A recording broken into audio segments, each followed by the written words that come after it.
All right, so on this one, we have a K value of 1.6 times 10 to the negative fifth. It is Kc. We know that because the K value is unspecified here, so we assume that it's Kc. So this reaction,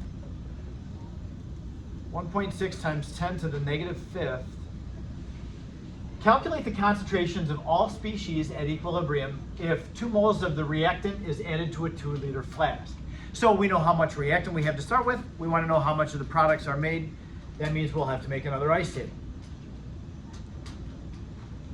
Now, because we have concentrations built into our K value, we're going to have our entire ice table made up with concentrations.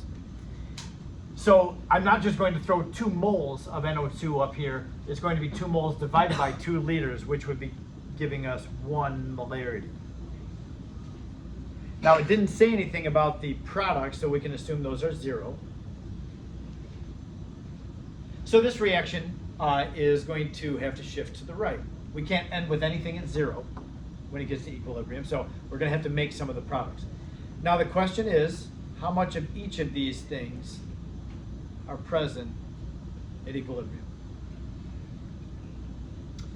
Okay, so we'll have an X term. This is all we know about this problem. So it's going to shift to the right. We don't know how much yet, so we'll have to say, okay, well, this left side is going to have to go down by 2x, and therefore the right side is going to go up by x, so that at equilibrium we'll have 1 minus 2x, x, no, sorry, I missed one. Did you catch that? Yes, 2x. And you were waiting to tell me, or waiting for me to figure it out? Yes. Thank you. Yeah. So this is plus 2x, and so therefore we'll have 2x in there. And then this one is just x. Okay, so watch out for those coefficients. Don't make this mistake I did. Okay, so we're going to go ahead and evaluate this thing. We know the K value, so we know the ratio of products over reactants. Let's go ahead and do our math. K equals 1.6 times 10 to the negative fifth. And that's equal to the products over the reactants. Now the products would be 2x quantity squared times x. Oh. What do you see here? A cubed term. That's over 1 minus 2x quantity squared. Oh, so things just got more challenging for us. We now have an x cubed polynomial, a third order polynomial, to solve for. We have to find the roots for it. What are the choices that we have for finding the roots of a third order polynomial? Probably not going to be able to factor it. I know in math, if you have a nice enough set of numbers, you can factor out x cubed polynomials, but I don't think we're doing that here. Anybody have any thoughts about how you'd find the roots of this? What do you think, Arv? If you wanted to actually do it mathematically, you could do like the PQ method to find x. Oh man, I think I remember the PQ method. I don't remember how to do it though, but I know that I did it way You could back. also just put in that. Make a graph. Long division. Yeah, you do so you do 1 minus 4x plus 4x squared, and then you do the division of that with 4x. Okay, yep. You can do the like quantity division. Yep. So we do have some tools in our tool chest that we can use. However, I'm going to give you an approximation that works really, really well. And it's slick. It's great. It is called the 5% rule. I'm not trying to teach you something new that you're going to have to memorize and be stressed out about. This is something that's your friend. I'm teaching you a shortcut to do. And now let's think about this. Take a look at the K value and make an observation about the equilibrium constant. Make an observation. It doesn't have to be complicated. It's small. Thank you. The K value is small. Everybody see that? 10 to the negative fifth power. The K is small. What does it mean to have a small K value? It means the reaction doesn't go very much to the right. It's going to have to go to the right because I have 0 of these. We have to make some of the products, but we don't make very much. K is 10 to the negative fifth power. So what does that say about the value of x? When the left side goes down by 2x, is that a big number it's going to go down by or a small number? It's a really small number. really small number. If k is small, that means that x is small, and therefore, if x is small, what do you get when you take 1 and subtract a small number from it? You just get your 1 again. Or something very close to 1. You get approximately 1, don't you? 1 minus a really small number is about 1. Wow, that's really handy. Because if we assume that that 1 minus 2x is just, I'll change colors on this, I'm going to neglect that 2x term and say, at the end, it's still going to be about 1. Then that means down here in this calculation, I can also neglect that minus 2x and say that the denominator is just 1. Now, can you neglect the x's over here in the products? Remember, we can't end with 0 of anything at equilibrium. So even if x is small, when you add a small number to 0, that small number is infinitely more than 0. You can't neglect something that has a value that starts at 0. We need to make NO and Cl2. We have to. We can't end with 0 of anything. So the 2x here and the x here, you can't neglect those. But it's okay. We've taken care of the damage. We've done our damage control here. Why? Because look at the denominator. The denominator is now not 1 minus 2x quantity squared. It's just 1 squared. It's 1. So now our problem solving just became ultra easy. We have 1.6 times 10 to the negative 5th on the left, and on the right, we have 4x cubed over 1. Solve for x. And we can do that in our sleep. We don't have to worry about any polynomial function, graphing, nothing. Just divide by 4 and take the cube root. And we'll get an x value of about 0.016 molarity. So what if k is a really big number? You can't use the 5% rule in that case. And you probably won't have to. I will never ask you to solve a third order polynomial with graphing or the PQ or whatever else. Yeah? How do you know when you're up to this? Yep. We need k to be small. So k, more, define small. If k is 10 to the negative 5th or less, approximately. Now, this is approximate. If you have a k value of 10 to the negative 4th, generally it works as well. I'll have a little bit of guideline on the next slide for you. But let's just finish the job here. So we know that that term would be 0.032 because it's 2 times x, and that's 0.016. What did we get? If we left the x term as 0.016, what would you get when you take 1 minus 2 times 0.016? Look at this. You'd have 1.0. That's my original. Oh, I just scrolled away from it. There you go. There's our original concentration was 1.0. And then we are subtracting 0.032. Because that's 2 times 0.16. You would get 0.968 molarity. Now, remember our rule for subtracting measured numbers, subtracting with sig figs. We don't care about how many total sig figs we have. We look at where the last decimal place should be. This number ends in the 10th place. It ends right there. So that means I need to end this number to the 10th place. Well, the 6 rounds the 9 up, and so the answer is 1.0. So it didn't even change it. It didn't change it. That's a good approximation. It's not exact. In both first hour and third hour, there were people that graphed this, and they found using so 0.016 is obtained using an approximation. We approximated 1 minus 2x was just the same as 1. If you actually do this problem and you keep everything and graph it, you're going to get a root of 155, right? That's really good. That's a good approximation. So this is my approximated number. This is our, I can't say exact, it's not exact, but it's a purely graph number from all this, not neglecting anything. Yes? When we add like 0 plus whatever, is 0 how many sig figs? The raw number is 0, Yeah. it wouldn't count for sig figs. No, just the measured numbers count for sig figs, measured with an instrument. Okay, now I show you this because this is a really handy shortcut, and in the next chapter, chapter 14, we're dealing with the equilibrium of weak bases and acids. They all have small k values. So we'll be using the 5% rule all the time in the next chapter. Like every problem, you're going to use the 5% rule. This is really, really nice. It makes our problem so much faster to calculate. Now, the next slide tells us, hey, here are when you can use the 5% rule. You can only use it at k is small. And so, yeah, any initial concentration that changes by a small number, just leave it as the initial concentration, unless it was 0. Can't leave 0 as 0 and then add something to it.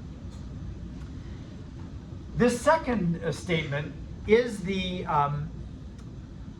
it's really our check or our guideline for when you can use the 5% rule. It says, as long as the X value that you get is less than 5% of the original reactant concentration, then it was a valid approximation.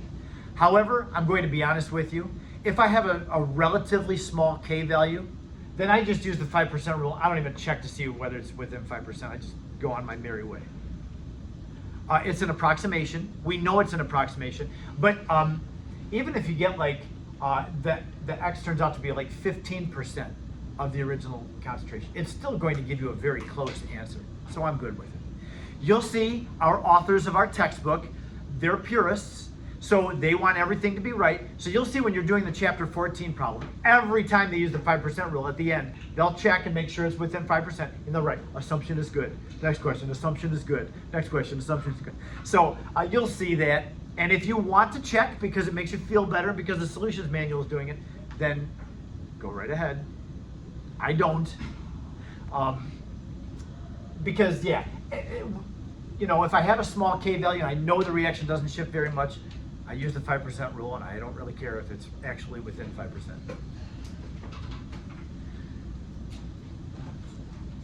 That's the 5% rule. Use it when K is small. Yes, Gabe? If you have multiple reactants, would you add them together?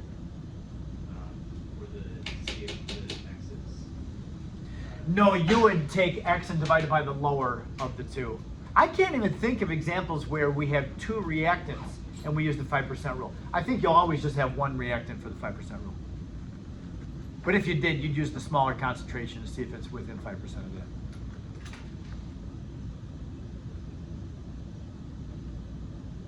All right. And the last thing for today is Le Chatelier's principle. I'll just go through quickly Le Chatelier's principle. If we have time, I'll talk to you about tomorrow's lab. It's easy. It's very similar to the clock reaction lab in that we're going to run the same reaction several times. We'll vary one of the concentrations, but in this case, we're going to find the equilibrium constant for each of the trials rather than the rate of each of the trials. But other than that, it's pretty similar. So let's talk about Le Chatelier's principle. There are 3 different things that you can do. When a reaction is at equilibrium, that means it's already done its reaction. It's going to be sitting there with reactants present and products are present. On the microscopic level, atomic level, you would see the reaction is still happening. The forward reaction is happening, the reverse reaction is happening, but they're going at the same rate. So on a macro scale, you'd look at the reaction and say, it's not doing anything because it's not building up any products. It's not building up any reactants. It just is almost static. But it's truly not static at the like micro level. So if you come along and you mess with a reaction, and there's 3 different ways you can mess with a reaction. You can add or remove something. You can change the pressure, the size of the container, or you can change the temperature. Any of these 3 things is going to cause the reaction to be disturbed. You're going to disturb the reaction which was at equilibrium. Equilibrium, remember, means the reaction has gotten to its state of comfort. It's like, okay, leave me alone, I'm good here. I don't want to make any more products. I'm not going to go make any more reactants. I'm just going to stay like this. So you can disturb that reaction and it won't respond. That's what Le Chatelier's principle deals with. I also want you to keep in mind, I'm going to use the expression Q quite a bit. We need to remember, if you have some simple reaction like this, A yields B, the Q value at any point in the reaction is calculated by taking the concentration of the products over the concentration of the reactants. I know when you look at this, you say, oh, that's how you calculate K. Yes, that's how you calculate K as long as the reaction is at equilibrium. Q is the same calculation, but it's at any point in the reaction. The desire of a reaction is to get its Q value equal to K. The desire of a reaction is to get its Q value equal to K. So if Q isn't equal to K, the reaction is going to spontaneously shift to get this ratio equal to K. So if I disturb a reaction, I'm throwing the Q value up, not the K value. Only changing the temperature changes the K value. Messing with the reaction by changing concentration or changing the size of the container does not change the K value. It throws the Q off. And then if Q is not equal to K, remember, the reaction will spontaneously shift to the right or left to get Q equal to K again. So, taking a look at each of these different stresses that we can apply to an equilibrium, if you have this reaction sitting there, A yields B and it's at equilibrium, that means the Q value is equal to K, and the reaction's good. It doesn't have to shift, it's already got its Q value equal to K. So if you disturb the reaction, if you kick the sleeping dog, which is an awful thing, don't ever do that, or don't step on your dog when it sleeps. Please be careful with your dogs. If you add more reactant to it, you've just thrown the reaction off. Remember, Q is concentration of B over the concentration of A. So if the reaction was at equilibrium, it was happy with the ratio of B to A. But if you come along and add more of A, you've just made the reaction reactant heavy. You've taken this denominator and made it too big. So you've decreased K, and not K, sorry. You don't change K. You've decreased the Q value. Now Q is less than K, and if Q is less than K, the reaction spontaneously shifts to the right to make more of it. So if you add A, the reaction is going to shift that way. If you make it reactant heavy, it's going to shift to use up some of that abundance of reactant. If you make it product heavy by adding B, now it's product heavy. It shifts back to the left to use some of that abundance of B. And likewise, if you remove something, the reaction shifts to make more of it. So yeah, change the concentration of something, that will affect the equilibrium position. We'll see some examples of this. Changing the pressure. If you take an expandable container and you squash it down, you make the reaction system smaller. The reaction will always shift to try to make itself smaller, so it will shift toward the side that has fewer particles of gas. It always will. Like if we have the reaction N2, this is like my pet reaction here with all these. 3H, this is a gas phase reaction. I use this one all the time. We have 4 particles of gas on the left, 2 particles of gas on the right. This reaction has happened and it stops at equilibrium. There's still reactants and still products present.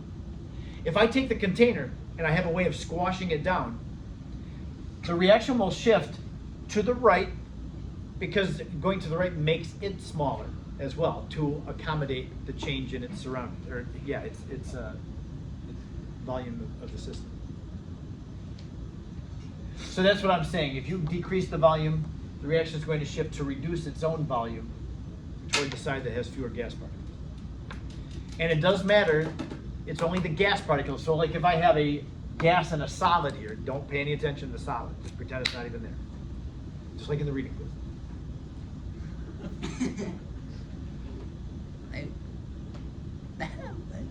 Okay. Also, I will mention this too. If you dilute an aqueous reaction,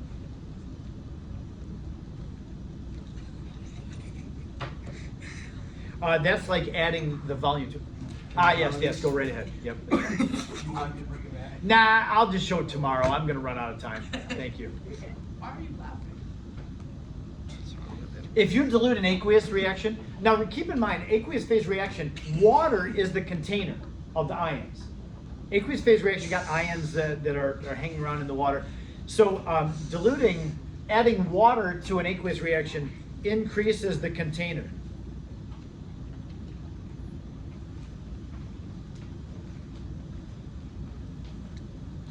So it's just kind of like a gas phase reaction.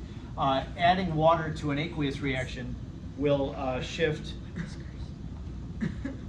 toward the side with more particles of gas.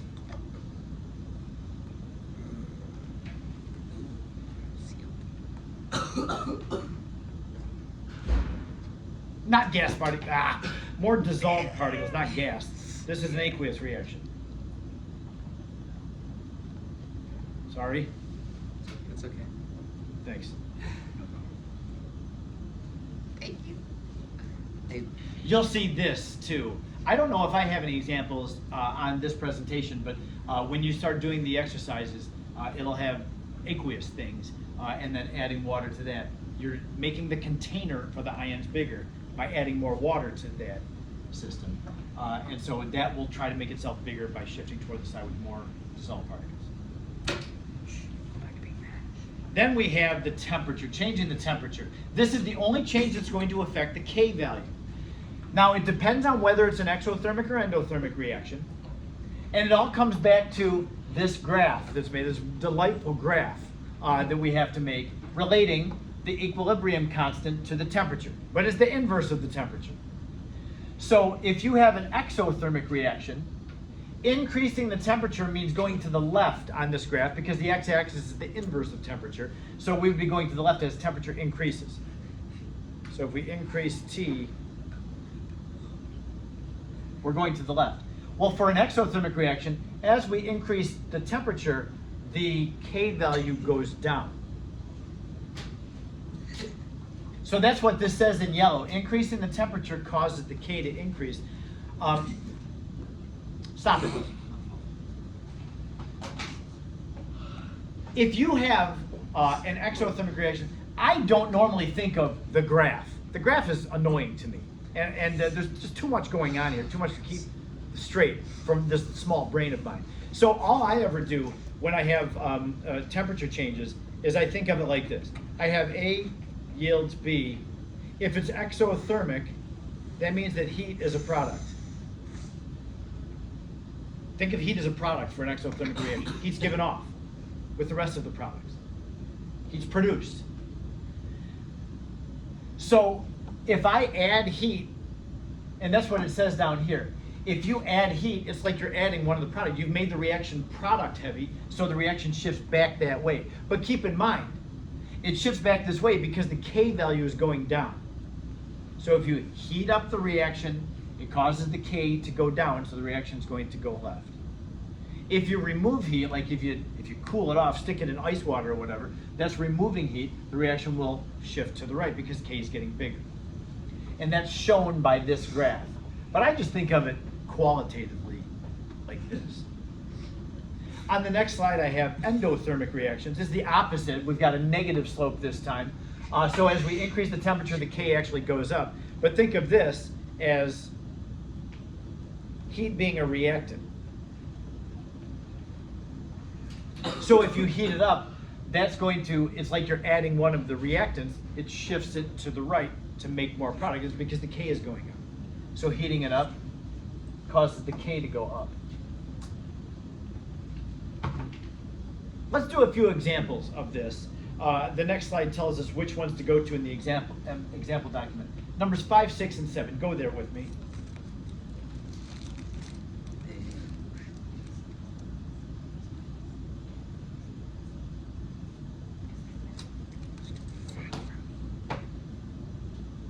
Seeing examples and going through a series of this, I think hopefully this will help us to get a handle on it. Number 5, for the following reaction at equilibrium, which one of the following will shift the position of equilibrium to the right? Which one is going to shift the reaction to the right? We have 5 choices. 4 of them are not going to shift to the right. Only one of them will cause the reaction to go right. Let's see what they are.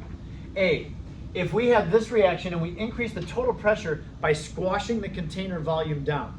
If you squash the container volume down for a gas phase reaction, the reaction will shift goes toward the side with less particles of gas.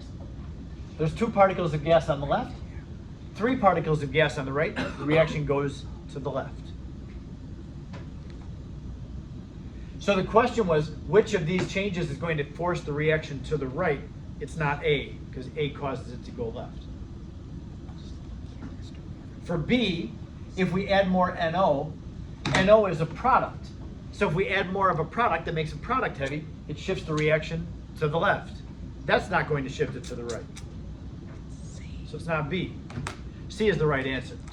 Removing Br2, Br2 is a product. If you remove Br2, now your product light, the reaction is going to shift to the right to make more of that which you removed. So C shifts the reaction right. That's our winner. Let's look at the others though. D and E, lower the temperature. Now this is where we have to look at what the delta H is. You have to know what's happening with heat in the reaction. Delta H is positive 30. That means that heat is a reactant. Oops. So if we lower the temperature, that means that we're removing one of the reactants. The reaction shifts back to the left, because really removing the heat means that K is going down. So that shifts it left. And then finally, remove NOBr.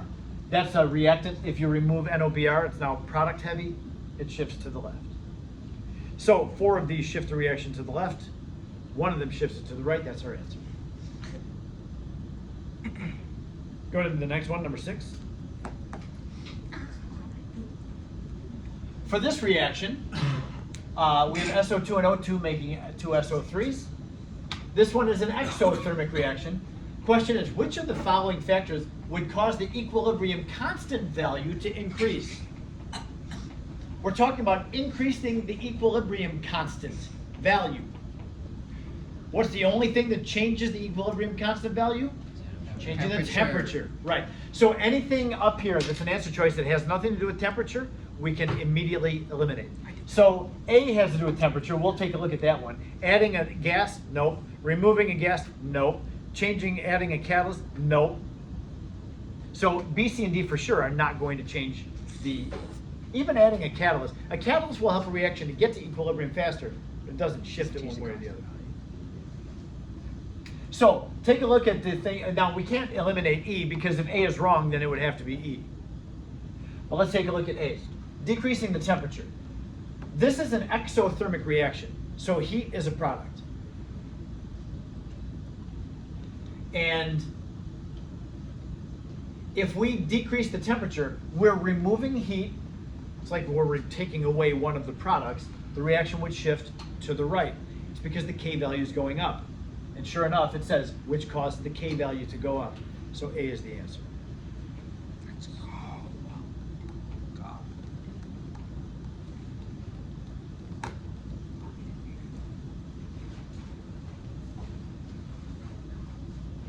Yes?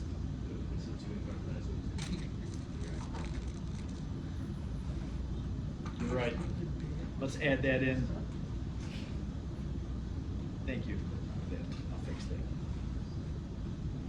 Okay, now for number 7, same thing. I'm just going to go through this quickly. It's the same reaction. If the volume is compressed at constant temperature, we know that's going to cause the reaction to go to the right. Compressing the volume, we got 3 particles of gas on the left, 2 are on the right, so it's going to go to the right. What change will this cause in the system? Well, it's going to get rid of some of the SO2 and O2 and increase the SO3. Which of those is correct then? D. D. Okay. I'll be out laughing first. Boy, I feel so bad you not feeling well, Aaron. My throat is very sore.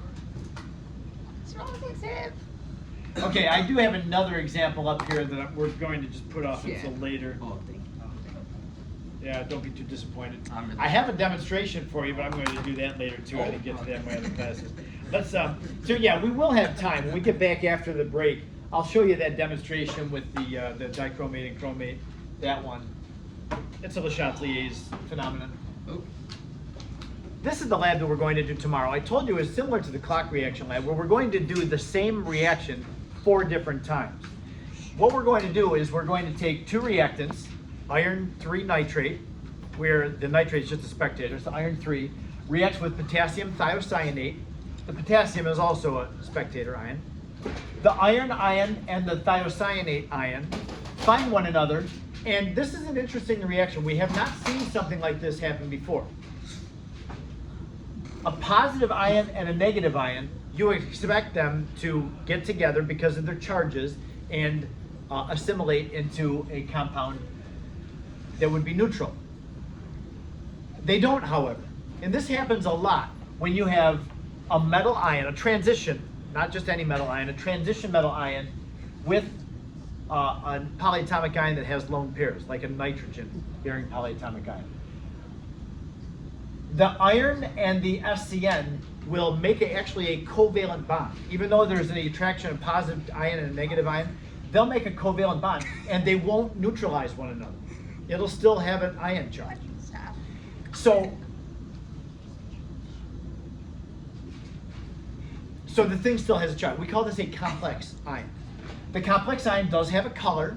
So our 2 reactants are clear. The iron is pretty clear. It's actually going to have a little bit of a yellow color to it. But that's almost clear, and this is totally clear. When they get together, though, and make this complex ion, it's red. It's going to be like a faint red. It's not a cool blood red color or whatever. It's more of a brown red, which is disappointing, but it is what we get. So we're going to run this reaction 4 different times. Each time, we're going to use a certain concentration of SCN negative. So because it makes a colored product, we're going to put it into a spectrometer, and the absorbance is going to tell us what the concentration is of the product. So there's going to be a calibration curve in there, in the lab sheet, that will help you to know, okay, if the absorbance is known, what is the concentration of this, and you'll be able to do an ice table and figure out what the concentrations of this, and this are, and find the K value. So we're going to find the K value for each of the 4 trials that we use, and hopefully we'll see some consistency in our data. What should happen to the K value? If we vary the concentration of one of our reactants, what should that do to the K value? Say it louder. Doesn't change. It should do nothing to the K value. Because there's only one thing that affects the K value. That's changing temperature. We're running this reaction at the same temperature every time, just varying the concentrations. So no matter what amount of this I use and what color of this I get, that ratio of the products over the reactants should give us the same value every time. The key to this one, just like in the clock reaction, is careful measuring. If you don't measure carefully, your K values will be very different from each other, and it will cost you Oh, it cost me how much money? dearly. Dearly. Dearly. Hey. That's it. We're done. Hangman time, guys.